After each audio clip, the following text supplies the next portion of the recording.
Bonjour à tous, on se retrouve aujourd'hui pour une nouvelle vidéo et ce sera pour un nouveau point lecture. Tout d'abord, je vais vous présenter une lecture que j'ai beaucoup aimée, que j'ai faite après Noël, mais ça ne change pas grand chose puisque j'ai quand même adoré. Il s'agit du Noël aux ors de Tom Fletcher chez Michel Lafon. Ici, on va retrouver William, qui est un petit garçon qui est pas comme les autres en fait. Il est différent des autres et il en souffre beaucoup depuis qu'une jeune fille est arrivée et qui lui fait des misères pas possibles. Il est exclu de tout, il est reclus sur lui-même et il est très très malheureux et son père est un grand fervent de Noël, il adore ça. Toute l'année, il attend qu'une chose, c'est d'être en décembre pour préparer les fêtes et pour être le 24 et le 25, les jours de Noël. Donc il forme William, il conditionne William à aimer Noël. Et William, dès le 1er décembre, doit faire sa lettre au Père Noël. Et dans sa lettre, il écrit qu'il voudrait bien un dinosaure. Mais il dit à son père qu'il sait très bien que c'est pas possible d'avoir un dinosaure. Mais voilà, il envoie sa lettre quand même. Et puis, au pôle Nord, va être trouvé un œuf assez étrange et dans lequel va éclore un Noël aux ors. Donc voilà, c'est le dinosaure que vous voyez sur l'image avec William.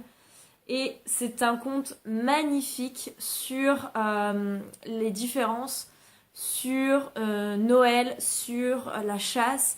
Enfin, il y a énormément de thèmes abordés. Je pense que à chaque âge, vous découvrez un regard différent sur cette histoire. Vous posez un regard différent sur cette histoire, peu importe l'âge. En fait, je pense que les enfants voient différemment l'histoire que nous, adultes. J'aurais adoré avoir ce livre pour l'histoire du soir quand j'étais petite.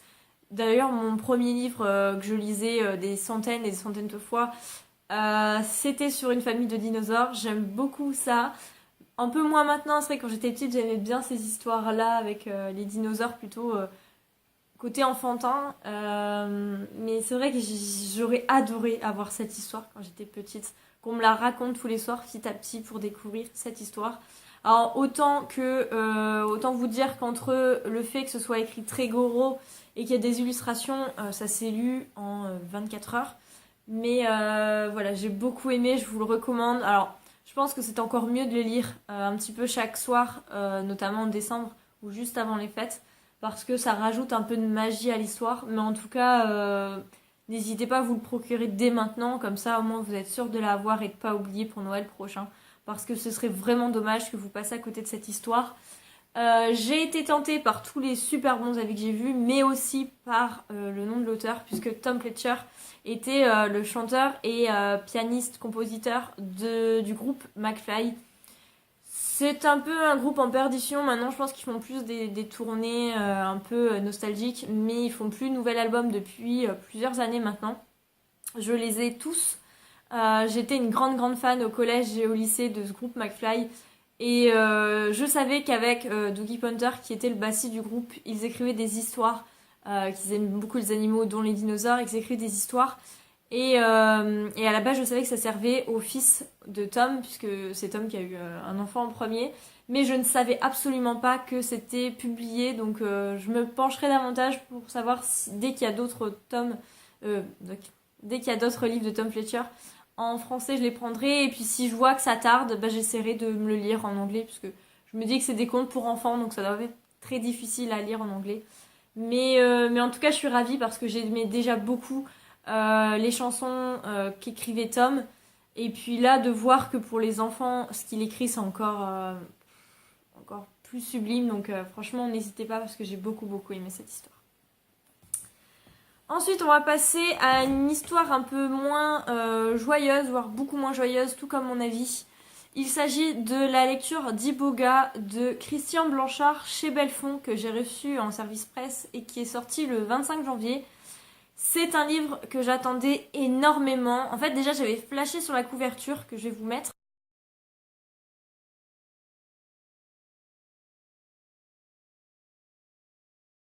On va se retrouver en 1980 où Jefferson Petitbois va être condamné à la peine de mort parce qu'il a, je crois qu'il a violé et tué des personnes, c'est ça.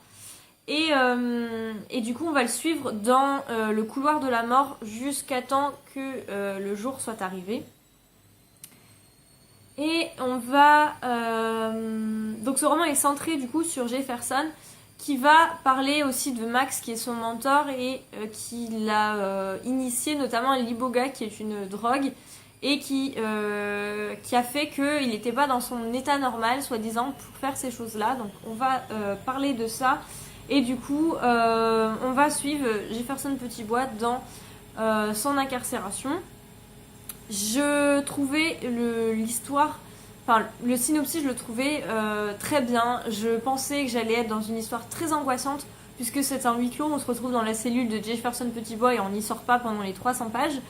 Donc voilà, tout était là pour me mettre dans une ambiance et dans une histoire que j'aime beaucoup. Et j'ai été très déçue. En fait, je me suis ennuyée. Je n'ai pas compris l'intérêt vraiment de ce roman.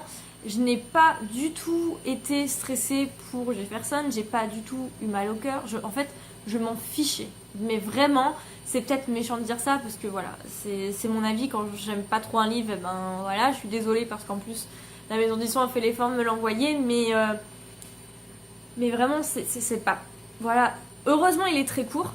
Et puis, du coup, je me suis dit, bon, je vais quand même le finir. Peut-être que je serai agréablement surprise par la fin. Mais entre le début et la fin, il n'y a pas eu d'évolution particulière, pas d'histoire particulière.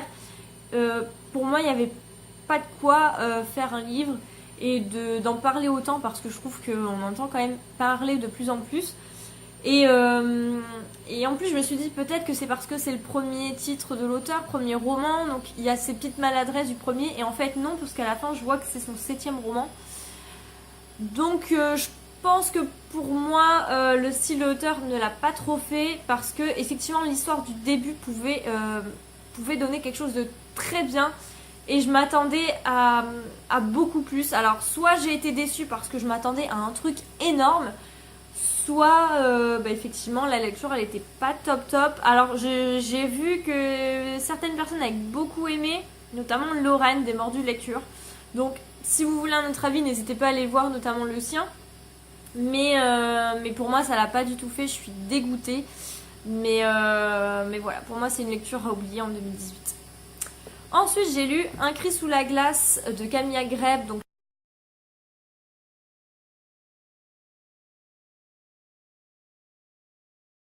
chez Kalman Levy, qui sort là, je crois que c'est en février ou mars, en poche.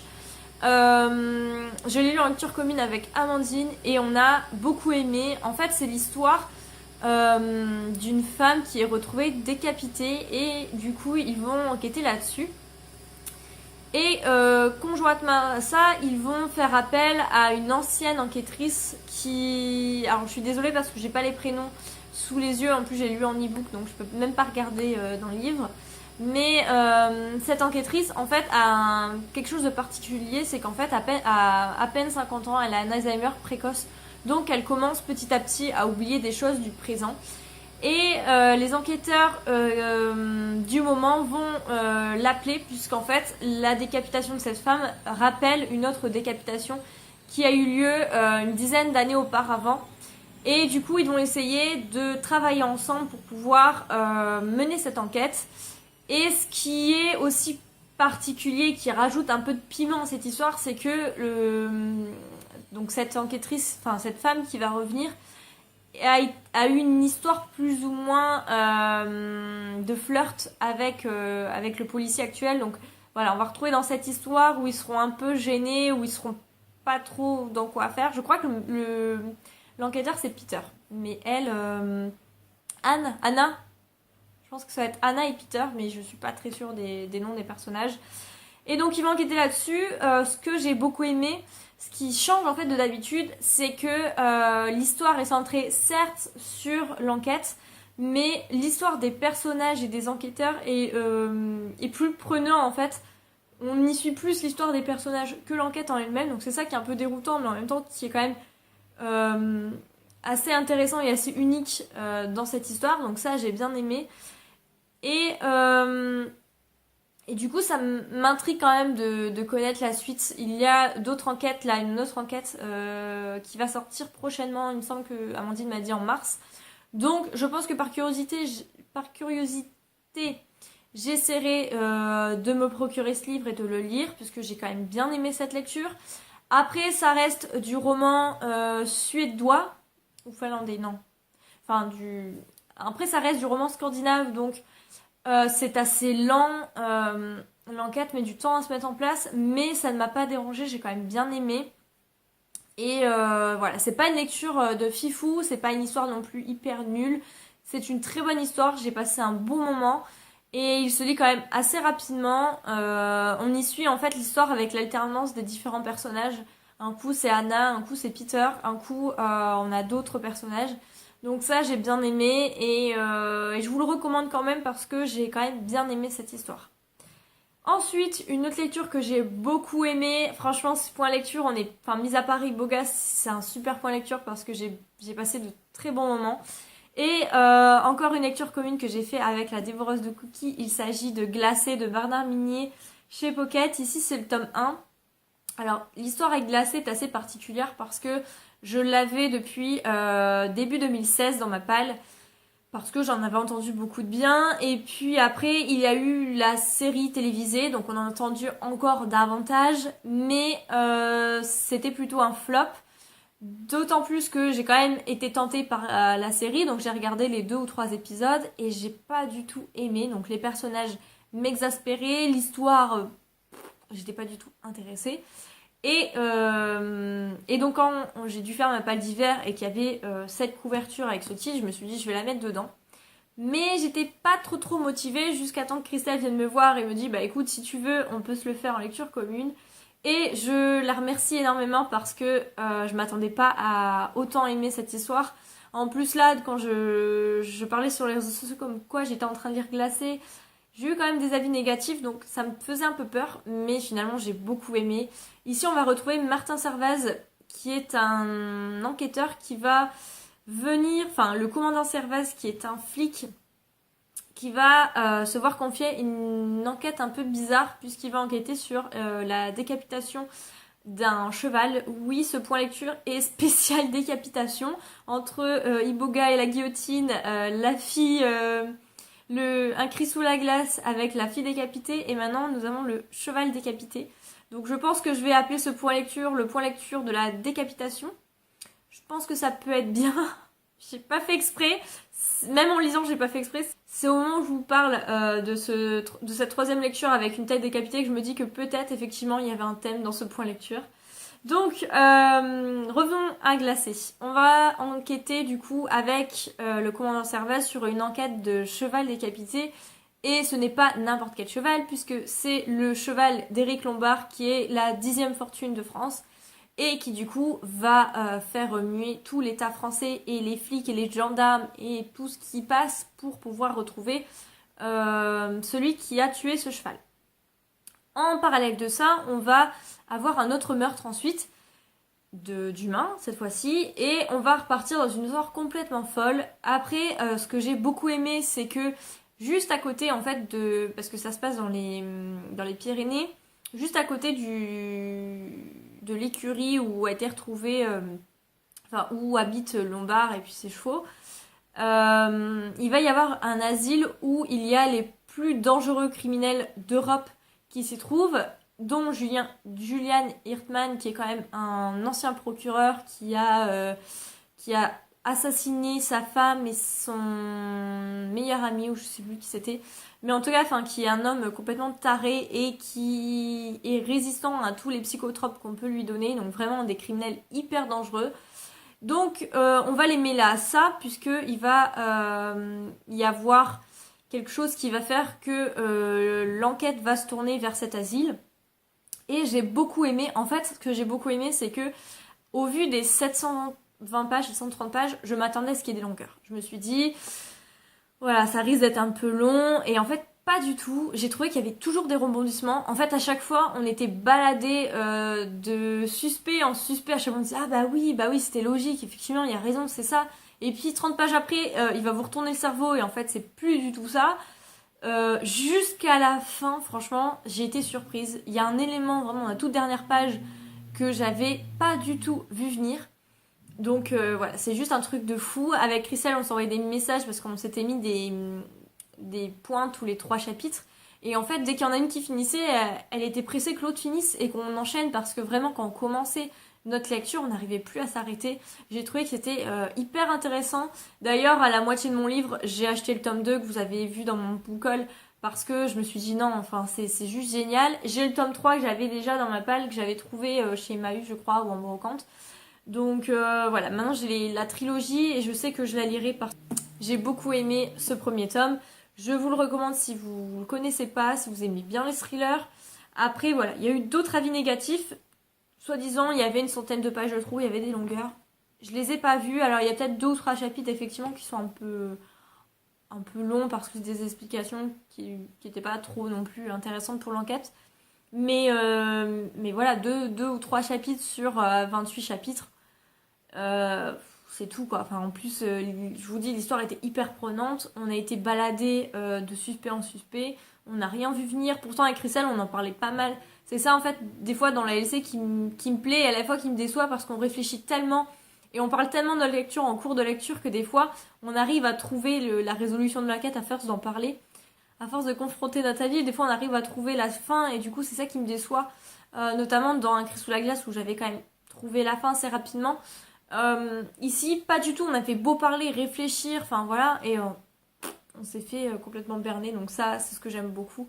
Et voilà, je pense que j'en ai assez parlé. En tout cas, si vous avez 2 livres à lire absolument, c'est ces 2-là. Alors dans 2 genres différents. Ici, on a un conte jeunesse sur Noël et sur les différences. Ici, un thriller qui se passe dans les Pyrénées avec des fous. Donc voilà, c'est 2 lectures complètement différentes. Autant que si vous êtes adulte, vous pouvez lire les 2, autant que celui-là est vraiment pour les lecteurs avertis. Et puis voilà, si un livre à oublier, c'est Iboga. Malheureusement, j'ai eu beaucoup de mal avec ce livre. J'en entendais peut-être beaucoup trop. Je m'étais imaginé peut-être une histoire de fou, mais pour moi, cette histoire, je suis complètement passée à côté. Donc voilà. En tout cas, c'est tout pour ce point lecture. N'hésitez pas à commenter si vous avez lu l'un de ces livres et me donner votre avis, qu'il soit similaire ou pas au mien, hein, ça peu importe, au moins on peut en discuter. Et puis n'hésitez pas à me dire ce que vous lisez aussi, ça peut toujours donner des idées. Parce que vous l'avez vu, mon book haul a été quand même conséquent. Et je ne vois pas pourquoi les autres mois 2018 seront autrement. Donc si vous avez vraiment un livre que vous avez aimé là ces dernières semaines, n'hésitez pas à m'en parler. Et puis on se retrouve la semaine prochaine pour un nouveau point lecture. Ciao!